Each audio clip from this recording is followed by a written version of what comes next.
Okay. Well, good morning, Zen Center friends. It's lovely to see all the little boxes. Those are people. Those are people. It's lovely to see all of you this morning. Um, so I'm talking to you this morning about where the bread goes. The name of my talk is "Where Does the Bread Go?" I gave this talk about 3 weeks ago at Santa Barbara Zen Center at the kind invitation of our Sangha member, our friend Monica here, who will be patient enough to listen to this talk a second time through. It'll inevitably be different. That's kind of the way these things tend to go. But I would like to start, if I could, with sharing with you a cartoon. So I'm going to do a screen share and hope I don't get in any kind of copyright violating problems. Is that something everybody's able to see? Can you all see that okay? Okay. For those of you who cannot see it, we have an old Calvin and Hobbes strip, probably 30 years ago. This would have first been published. And they're standing together in the kitchen. And our friend Calvin says to Hobbes, "Hey, you want to see something weird? Watch. You put bread in this slot of the toaster and push down this lever. And then in a few minutes, toast pops up." And Hobbes is looking in the toaster and says, "Wow, where does the bread go?" Calvin says, "Beats me. Isn't that weird?" Oh dear. Any excuse to look at cartoons. So I want to talk about that because I saw that again, that strip, a couple of months ago. I hadn't seen it in many, many years, hadn't thought about it in many, many years. But I have been reading a lot of Dogen recently, the fall practice period, as many of you know, here at MZMC, focused on the teachings of Zen Master Dogen. So he was much on my mind, as he was much on the mind of a lot of us. And when I saw this comic strip again online, I went, oh, that reminds me of Dogen's famous firewood and ash teaching. So the joke, of course, here in our comic strip, which I will now ruin for all of you by dissecting it, nothing ruins a joke quicker, right? Is that Calvin and Hobbes are failing to consider the bread to toast transformation as one thing changing, right? They see instead bread and toast as two separate and unrelated things. That's the joke. What's neat about our friend Dogen is, although he does not offer exactly the same perception, he offers a teaching that's very close, actually. And he uses a different but very similar metaphor to illustrate not only non-self and non-separateness, but also he gives us a hint of his understanding of how he sees time. So this is a short passage, many of you know, of course, but this is a short passage from his famous essay, Genjo Koan, and I'll read it for all of you. Firewood becomes ash, and it does not become firewood again. Yet do not suppose that the ash is future and the firewood past. You should understand that firewood abides in the phenomenal expression of firewood, which fully includes past and future, and is independent of past and future. Ash abides in the phenomenal expression of ash, which fully includes future and past. Just as firewood does not become firewood again after it is ash, you do not return to birth after death. Birth is an expression complete this moment. Death is an expression complete this moment. They are like winter and spring. You do not call winter the beginning of spring, nor summer the end of spring.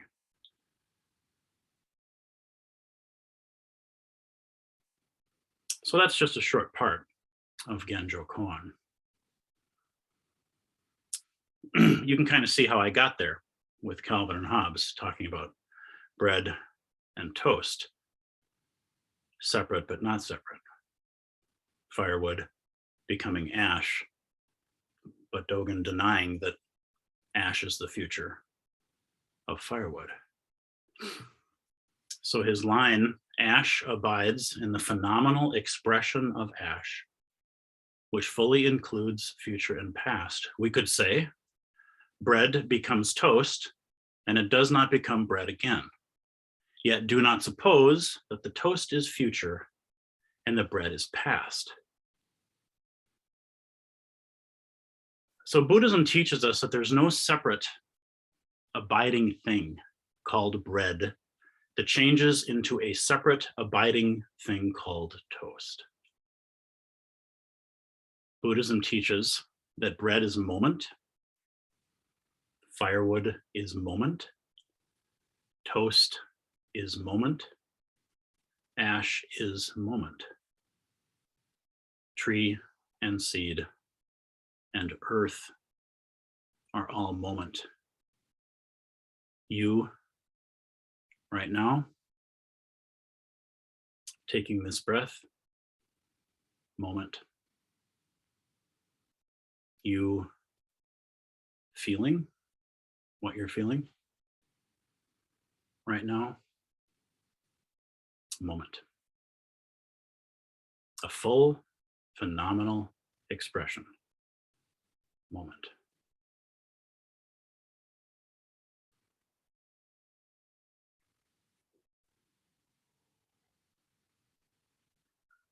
And because this is Buddhism, and because I am very practically minded, as I understand Zen to be, and because we are a practice center, let's take this kind of abstract teaching about causality and non-separateness and time. It gets very heady and very conceptual very quickly, which is wonderful. It's wonderful. But let's get practical. Why does it matter? Why are we talking about toast? Why are we talking about firewood? We get practical in Buddhism by looking at suffering. That's the root of this ancient and beautiful tradition that we are part of. And the core of Buddhism is its examination of dukkha, what we call suffering, resistance, struggle, constriction, the human tendency to wish things were different than they are. That's what the root of the whole thing is. And that's its practical application at some point. How does this teaching affect my experience of being alive? Right? If it doesn't have a practical application, we don't usually spend much time with it. So we start with our suffering. We start with our struggle and our relationship to it. All right, that's always our bottom line. So let's say you're feeling this morning, as you're listening to this talk, let's say you're feeling just a little irritable. It's a very common human experience. That is our first noble truth, right? All human experience is characterized or touched by dukkha. So if you look for it in this moment, you will find some dukkha. That is Buddha's promise to all of us. If you look for it, you will find some little bit of grit, or perhaps some large bit of grit, whatever form that might take for you today. So let's say you're feeling a little irritable.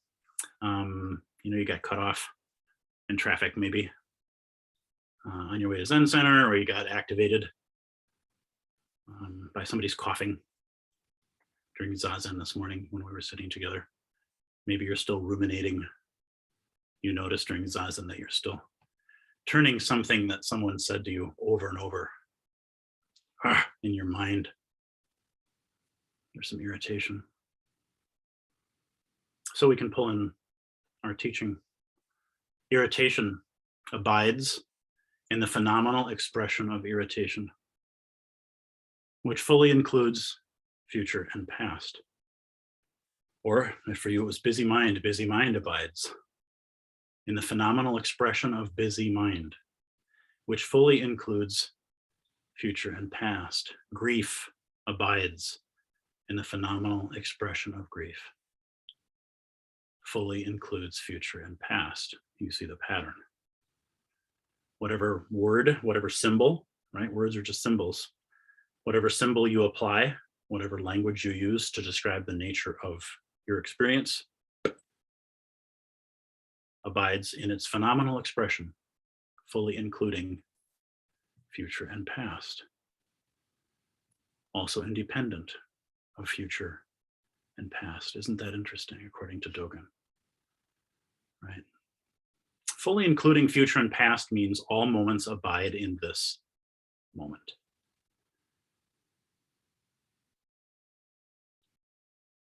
All moments abide in this moment.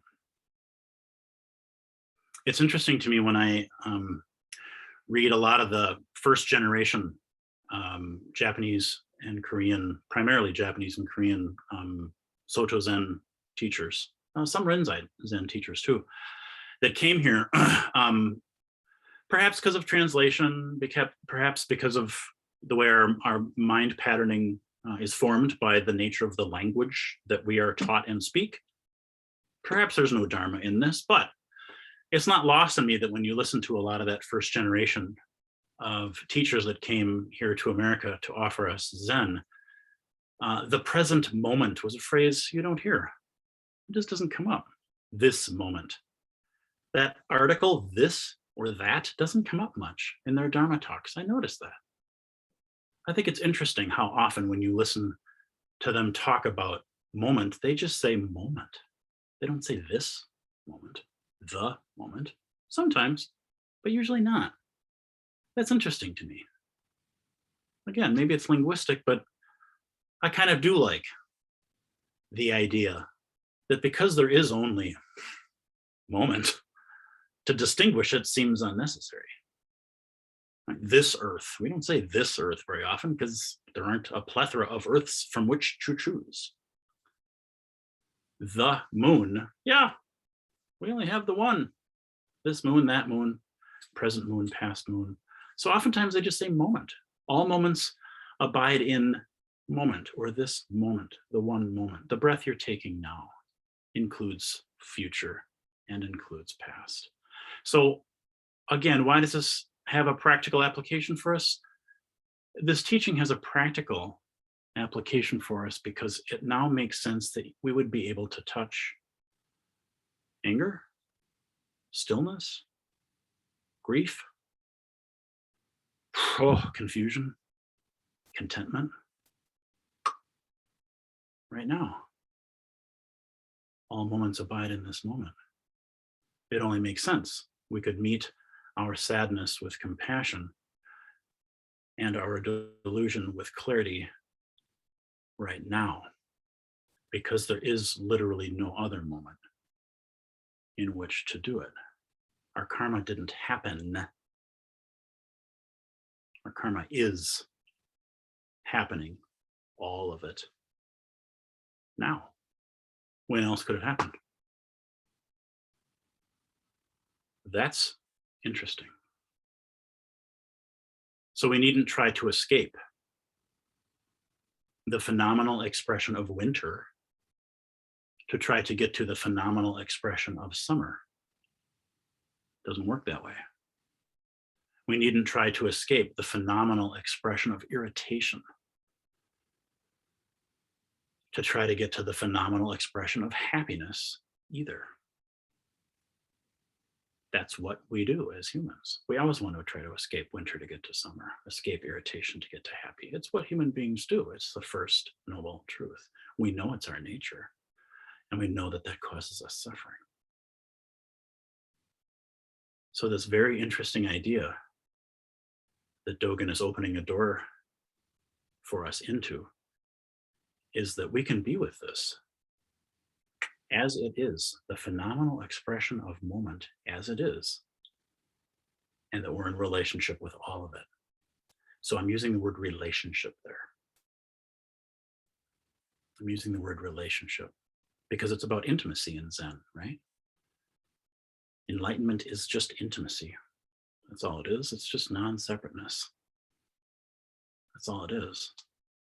Intimacy. Non-separateness from. Suffering is caused by a refusal to relate. That's all it really is. Like, no, I want it to be different. I'll relate to you when you show up the way that I want you to. But I'm not going to relate to you until you show up that way. Do you feel it? Conditional love. Suffering. I wish it was different. Refusal to relate. That's dukkha. Refusal to relate. And the irony is, because there is only one moment, I'm refusing to relate to everything. Right? I imagine it's just a part of it. I'm okay with this moment as it is, except for that bit. Well, and a little bit of that bit. And you know what? It could stand to be a little warmer in this room now that I think about it. But the truth is, this is how this is. It's exactly how this is. The phenomenal expression of moment. So my refusal, there's the birth of my dukkha. There's the birth of my suffering. There's my refusal to relate, my refusal of intimacy. In short, that's me insisting I'm not awakened. I'm not enlightened. I insist upon it because this doesn't show up the way that I want it to. Do you feel the separation there? I am not it, and I am not only not it, but I am above it or separate from it or judging it or holding it in some way in contempt. I don't like your coughing during my zazen. I don't like grandma dying. I don't like getting cut off in traffic. I don't like my bank balance. I refuse. I refuse. So I want to skip this winter moment to get to that nice summer moment that I imagine is coming. That part of us doesn't want to feel the sad or anger or confusion. The part of us that doesn't want to feel that is our dukkha, right? We're very insistent on this. All of us know this. I know I'm not telling you anything you don't know. I'm just reminding all of us of our deeply seated human tendency to resist. It's so normal for us to resist something that hurts. It's very normal. It's our animal nature, our mammal nature. Right? It hurts, we go the other way. That's what animals do. It's part of how we survive, actually, right? Kind of makes sense. And I'm also reminding us of our spiritual nature, our Buddha nature, our awakened nature, which does exactly the opposite. It does exactly the opposite. We know what metta does, maitri, loving kindness. The awakened heart does. It rushes toward suffering every time. Rushes toward that which hurts. Oh, I see that you're hurting. How do I move toward you? How do I understand you? How do I hold you? How do I get closer to you? How do we become more intimate? You know that. You've had that experience. And a very human nature that wants to do the opposite. No, thank you. Isn't that interesting? Yeah. There's always an ash moment we want to get to, a summer moment, a life moment. I see this a lot. I meet with people. I'm fortunate enough to spend a lot of time meeting with people one-to-one, Zen students. I'm a spiritual director, so I meet with a lot of people who are not Zen students, agnostics and atheists and Christians and not otherwise specifieds and couldn't care lesses. And I've learned exactly what you already know, which is this is a human thing. It's got nothing to do with Buddhists or non-Buddhists. It's just a human tendency every day in each of us. Right? That's part of our instinctual no. And so what I'm pointing to, what I'm aware of, what I'm reminded of, is that this teaching about moment includes all of moment, fully including future and past. And so what does that mean? It means there's nowhere to go. If you sat with us this morning during Zazen, it's what you just practiced. Zazen is a physical expression of there is nowhere to go. It's a physical expression of there is no escape. That is not bad news. But there is no escape. So we sit still. In fact, normally meaning during sesshin or during normal Soto Zen Zendo protocol, we sit facing the wall. That's how fully we embody and understand there is nowhere to go. You will sooner or later face Mu. It will show up. There's going to be a big no. Boom. In fact, it's there now. How could it not be? And because this is Soto Zen, we understand that that big no transforms into a yes. There is only yes. But we have to make our way through. We have to really eat and digest fully the no. Our animal nature, our mammal nature, our human nature is not going anywhere. The idea of trying to rise above it or escape from it is not going to happen. In fact, the idea of trying to escape from it is part of it. That's why we sit cross-legged and face the wall. Enactment ritual, Zazen. Enactment ritual.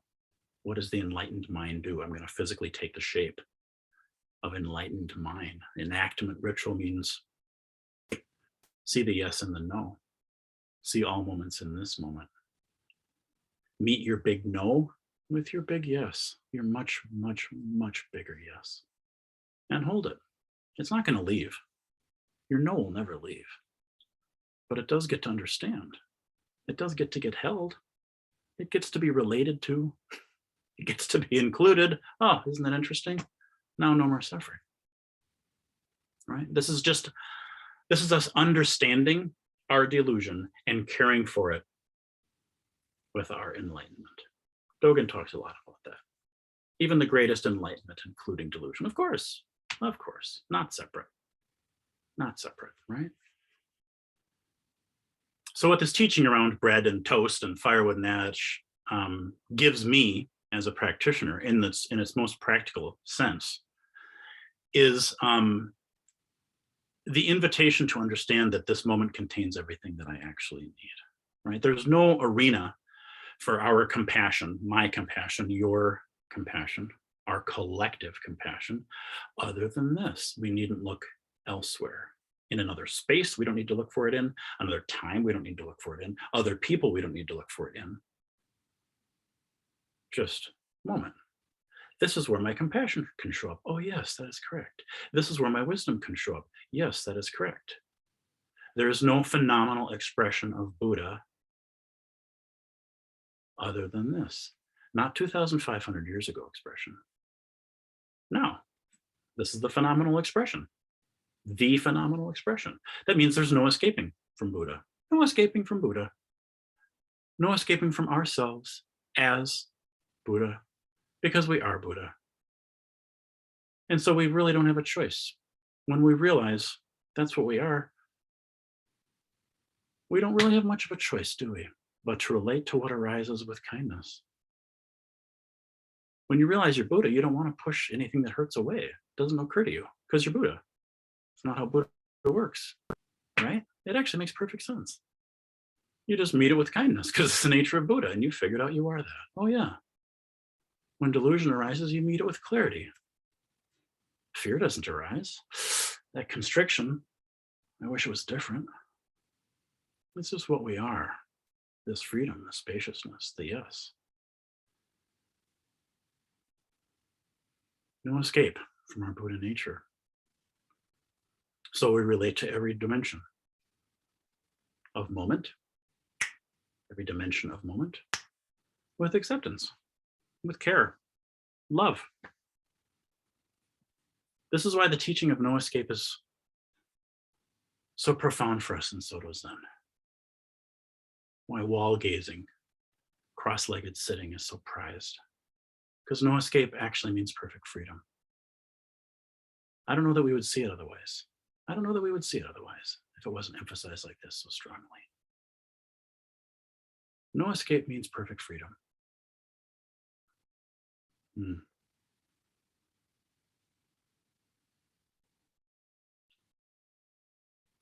So let's shift gears.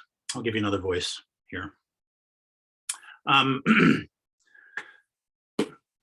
Like the Genjo Koan passage that I read to you about firewood and ash, Mary Oliver, a name so familiar in settings like ours that I don't even need to tell you who that is, I love her work. Many of us love her work. It's a bold comparison, but I'm told that when the great Persian poet Rumi died, members of all of the faith traditions in the world, representatives of all the faith traditions in the world, attended his funeral because they all thought, well, he's ours. Right? The Jews thought that's ours. We listen to his voice and go, yes, he's talking to us. And the Christians thought, well, he's ours. He's speaking Christian language to us. And the Buddhists and the Muslims, you see it, right? I don't know if that's historically true or not, but it makes a lot of sense to me. Mary Oliver has a little bit of that kind of energy around her, doesn't she? I hear her mentioned in sermons in Christian churches when I'm hanging out with my Christian friends, and I see her pulled up in Dharma talks, and I see her pulled up in secular settings. I hear her quoted in mindfulness classes. I hear my Jewish friends quoting her. It's like there's something inherent about her viewpoint that I think borrows from our collective spiritual insight as human beings. So we'll bring in Mary today. She wrote a poem called Fall Song. It is now November as I am giving this talk to you. And I first read this, I don't know, I'm going to guess 30 years ago. I think it actually came out earlier than that. It's from her book, American Primitive. And that book won her the Pulitzer Prize for Poetry. And if you've read it, you understand why. It's a triumphant achievement. But I read this probably 30 odd years ago. I don't remember. I must have discovered Buddhism by then. I had to have. But I read the poem, and it was beautiful. I read the whole book. It was beautiful. This one little 2-line stanza stuck with me, kind of stored itself in the back of my brain. You know how that is, right? That one line from the song, that one scene from the movie, that one stanza from the poem. There's something about it that just grabs you and rolls itself around in your mind. That's what the last 2 lines of this poem did for me. I thought about them over and over and over and over and over and just thought there's something there for me. There's something there for me. And to me, it connects with what we're talking about today. Not only our season, because it happens to be fall right now, but it feels like it connects to what we're talking about. I don't know. Maybe that's just me. But I'll read it for you. And you can decide for yourself. It's not a very long poem. Fall Song goes like this. Another year gone, leaving everywhere its rich, spiced residues, vines, leaves, the uneaten fruits crumbling damply in the shadows, unmattering back from the particular island of this summer, this now. That now is nowhere except underfoot, moldering in that black subterranean castle of unobservable mysteries, roots and sealed seeds, and the wanderings of water. This I try to remember when time's measure painfully chafes. For instance, when autumn flares out at the last, boisterous and like us, longing to stay, how everything lives, shifting from one bright vision to another, forever in these momentary pastures.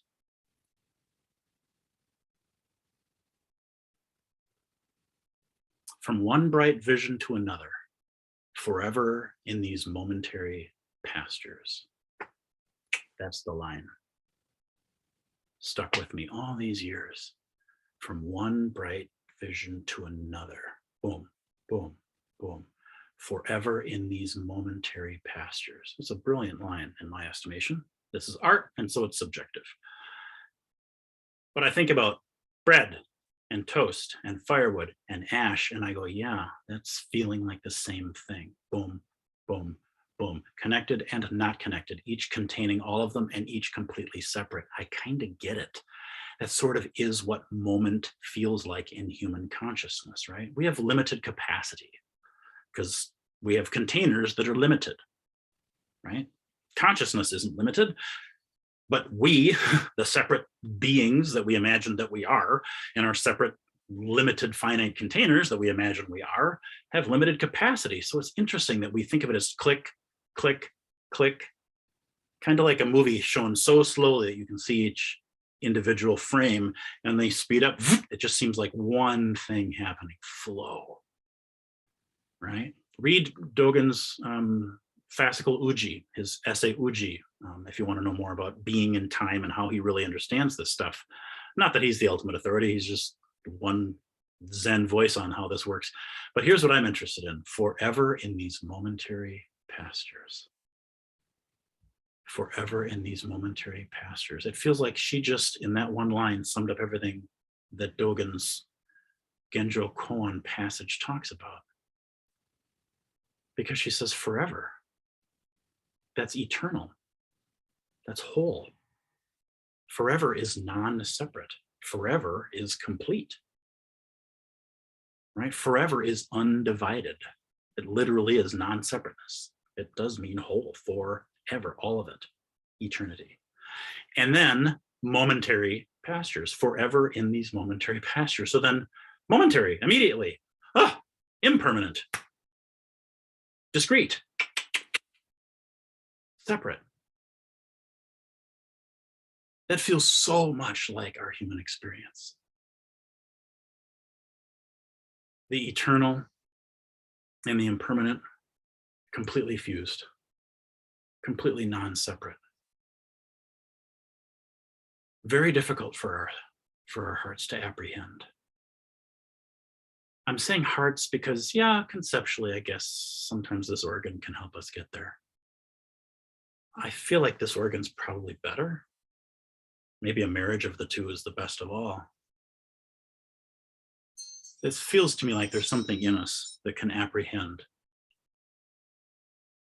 the part of us that is in time, the part of us that we see in the mirror.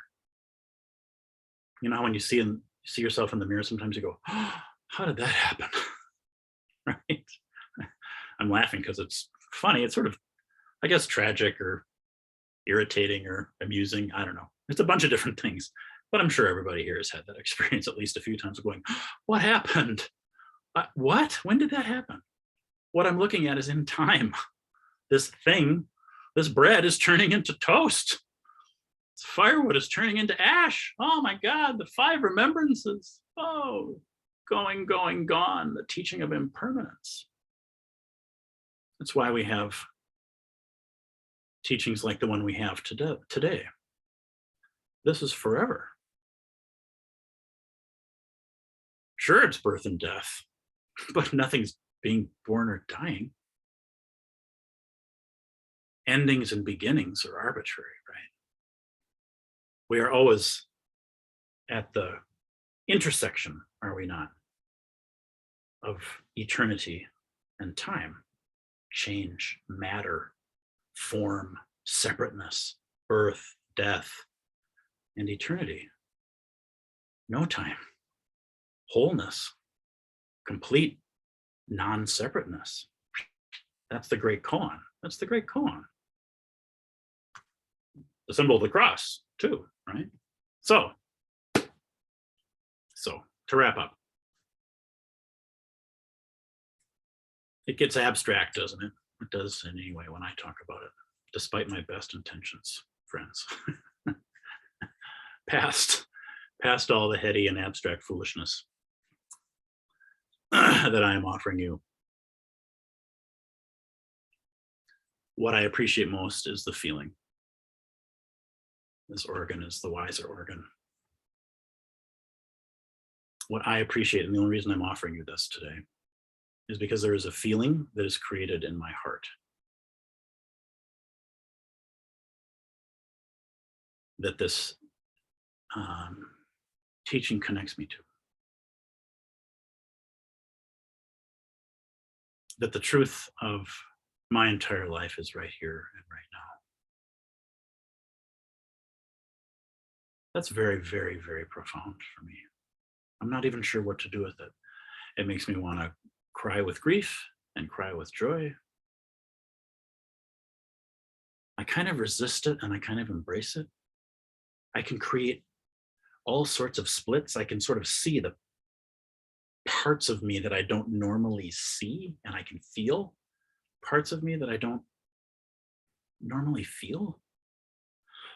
When I really meditate on that idea, when I really call up, all of it is right here. You're touching it. You're not separate from it. All of it, right? It's more than my capacity. I know that. But what that moves in me, what that awakens in me, the thing that stirs in me, are dimensions of my life that I don't always see, forever in these momentary pastures. All of it is right now, in both its infinite sacredness, life, infinite sacredness, and all of its infinite ordinariness. Stuff just changing, giving a talk, in a half an hour, you'll be doing something else, raking leaves, picking up groceries, infinitely ordinary and infinitely sacred at exactly the same place, because we're always at the intersection. Always, right? Doesn't it actually feel good? It does for me, to know that you can care for the entirety of your life right now, that there's no part left out. When you meet the fullness of moment, what's arising in you right now, right? The itch, the back pain, the feeling of cloth against your skin, your breath catching in your throat, that memory of your grandfather, that how you meet that is how you meet everything, right? You can care for eternity by making toast. You can care for the entirety of your life by just holding the thing that shows up. There isn't anything left out of that. Phenomenal expression includes all of the future and all of the past. A self-realizing moment, a whole moment. So I'll close with one last little line here from our friend Dogen, who got us into this whole mess. I wish I had another Calvin and Hobbes to wrap up with. That would probably be more satisfying to me personally, but that's okay. Maybe Dogen was like really funny in real life or something. He strikes me as like the least funny person ever, but maybe in real life he was a hoot. So he's the voice we're going to use. He said this later on in that same essay, Genjo Koan. Enlightenment is like the moon reflected on the water. The whole moon and the entire sky are reflected in dewdrops on the grass, or even in one drop of water. The depth of the drop is the height of the moon. The whole thing reflected in this. All of eternity, one moment. Do you see it? Oh, he was a poet. Okay. Well, I'm grateful for your attention this morning. I hope this is of some practical help to you in some way. And if not, that's okay too. It's good to be here. Thank you. And we have some time. So if folks have thoughts that they would like to share, thoughts or comments or questions or that kind of stuff, I'm not exactly sure. I don't know how this works, but maybe you can just kind of raise your paw or pester Jeremy in the chat. I'm not sure. But chime in if you would like. We have a few minutes to do that.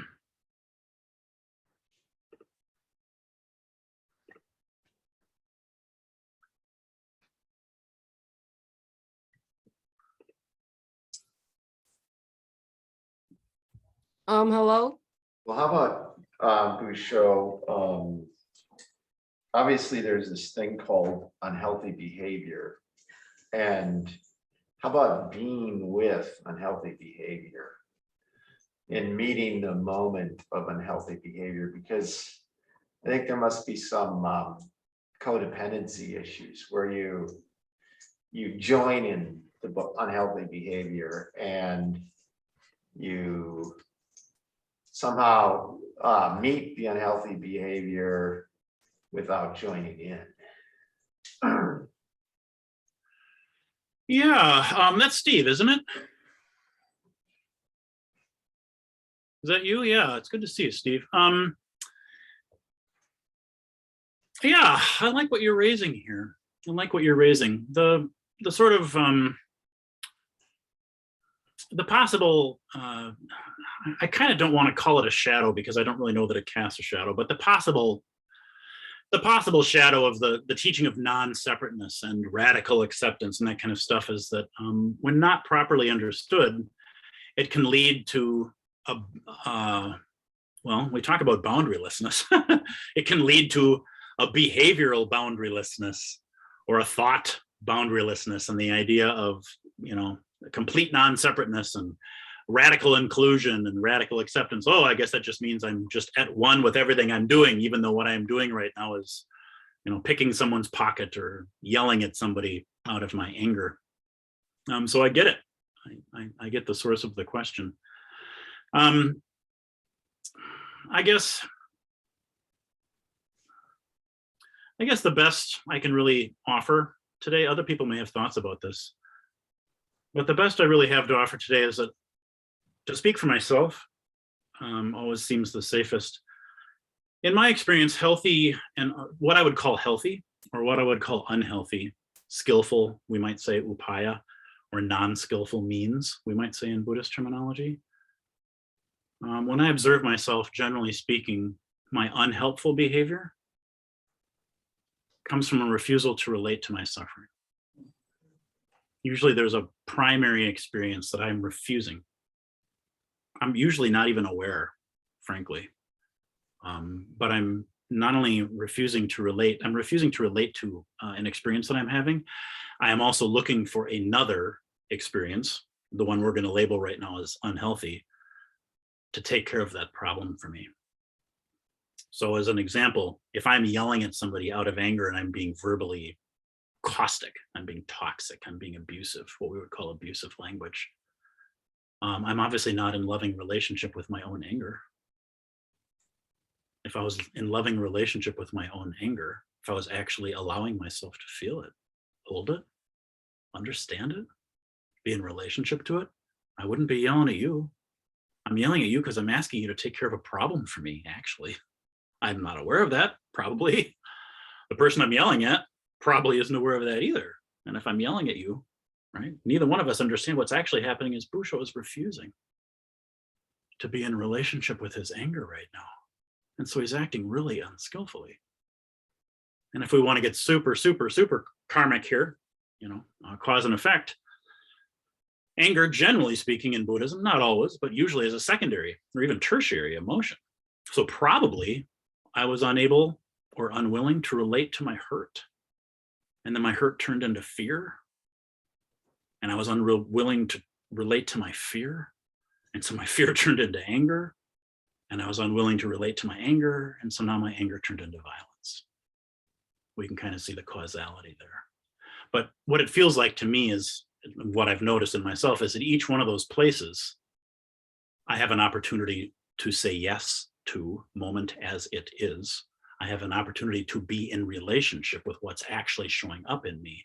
And at each one of those places, I'm saying, nope, nope, nope, until finally somebody else is bearing the brunt, right? I'm committing the act, or I'm saying the thing, I'm doing the violence in hopes that you're going to take me away from this feeling. That really ends up being what it's about. So that's a great question. And of course, in Buddhism, because of our practicality, ethics are a big deal. Ethics are a big deal. Right? We hit that a lot. It's like, I will not take what is not mine. I will not take what is not given. I will not steal. I'm not going to misuse speech. I'm not going to kill. I'm not going to do violence. I'm not going to do all that kind of stuff. The admonition there being, if you're confused enough within you, which a lot of us are a lot of the time, about what is right and what is wrong and what parts of you need taken care of and what to do with that skillfully, for God's sake, at least don't do these big ones, these obvious ones. Don't kill, don't steal, don't lie, don't hit, don't, wow. Because then, you're not in loving relationship. You're not in right relationship. So I hear a lot, and I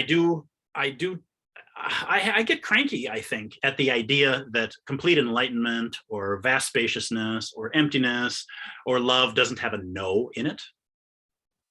It does, but it comes from a very different place, right? Buddha sets limits very clearly. When we study Pali Canon, we know his Sangha was full of all sorts of admonitions. Absolutely. And he even talks about us being the gatekeeper of our own lives. What thoughts are you going to continue to water? What thoughts are you going to stop watering? What behaviors will you continue to support? What behaviors will you refuse to support? And what I don't feel is that those admonitions and those behavioral modifications have to come from a place of fear or constriction or refusal. They can actually come from a great yes. That's my sense. Yeah. You got a long riff out of me on that one, Steve. I don't know if that was helpful, but if anybody else has thoughts on that, loving boundaries is always a great thing to look at. It's very easy.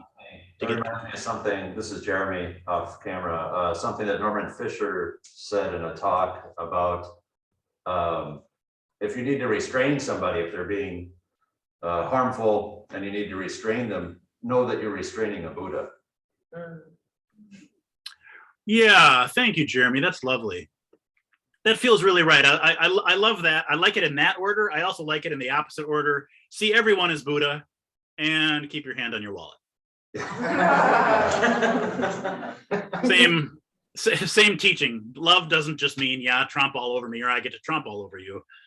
And this is a cool thing to look at because of teachings around the absolute that faith communities have. These are conversations that religion has. These are conversations that faith communities of all sorts across traditions have. Absoluteness, complete acceptance, non-harm and non-boundary, if we are confused, can sometimes appear alike. And then we see how that can open the door for abuses, right? I don't have boundaries, but I'm enlightened, so it's all good. It's like, no. That's why I like to keep your hand on your wallet thing. So yes, thank you, Jeremy. That's exactly right. Norman Fisher has a tendency to say these things much more quickly and succinctly, at least than I do. Do other folks have anything they'd like to offer? I have a question. Sure. I'm thinking about sometimes my as you say, like my animal brain or my animal experience tells me that it's not safe to experience intimacy with myself because of the people around me, because maybe they're so averse to experiencing intimacy with themselves that if I were to do it, I would experience harm. If I showed up as my authentic self, if I were processing and fully present with myself. And so I'm wondering, what does the Buddha say about navigating that? Choosing safety and like accepting the present moment. Especially in situations where like those other people around me might be family or people that I'm interacting with out in the world. Yeah. Thank you. That's a beautiful question. I really feel that. Who am I speaking to? My name is Lusatia. Hi, Lusatia. It's good to get thank you. It's good to hear your voice and get your question. Because we're in a public setting and there's all sorts of us here today, I'll just say the top layer. I'm immediately engaged because it's a beautiful question. I know what you're talking about. I mean, part of why I'm feeling it is because I know that. And I think actually a lot of us know that. So there's a bunch of different places we could go, but I think the simplest response this morning is to say that's not only a common experience, it's a very, very common experience. The reason I'm so grateful for your question is I think many of us have the same challenge, the same difficulty that you're naming, but we don't know that we have it. And so what I'm appreciating is already there is something that you see, which is, oh, I am not as close to some of the layers of myself, the dimensions of my experience, the parts of myself, as I could be. I'm not as close to them as I could be. And I know that. That's knowing.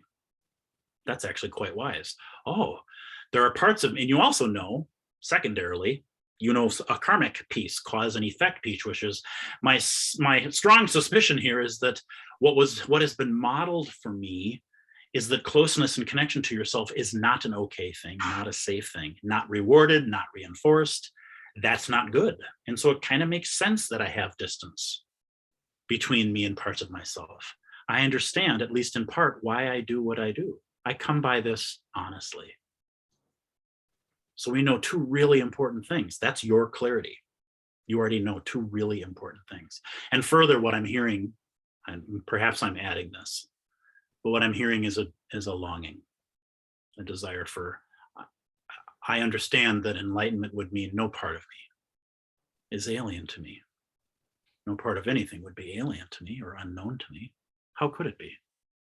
That somewhere in your question is a desire, a longing. I think of this as a spiritual aspiration. I don't know what language we would all use around this.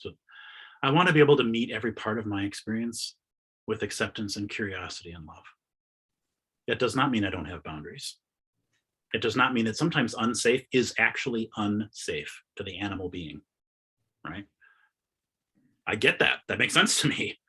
But between you and you, between yourself and yourself, between your observer, your consciousness, that beautiful heart, and the pain and the karmic patterning that it is observing, there is an invitation for deeper connection. And so I would start with just, I am aware that there's a lot of fear that comes up in me when I imagine getting closer to parts of me. And so step one is I'm going to hold that fear. I'll be in relationship with that fear. That fear is not a pathology. It's not a problem. There's nothing broken about me. I'm scared and I come by that fear honestly. That's karma. Of course it's there. And there's part of you that isn't bound by it, that says, oh, you're scared and I understand why. I will be with you. It makes sense that you're here. I understand. And then as that relationship, because we're talking about a relationship right now, right? There's a connection. I'm not pushing that feeling away. I'm actually inside now myself with it. I'm just holding it. After a while, the reality testing of would it actually be unsafe? Or does it just feel like it would be unsafe if I were to discover deeper parts of me, to do more of this investigation?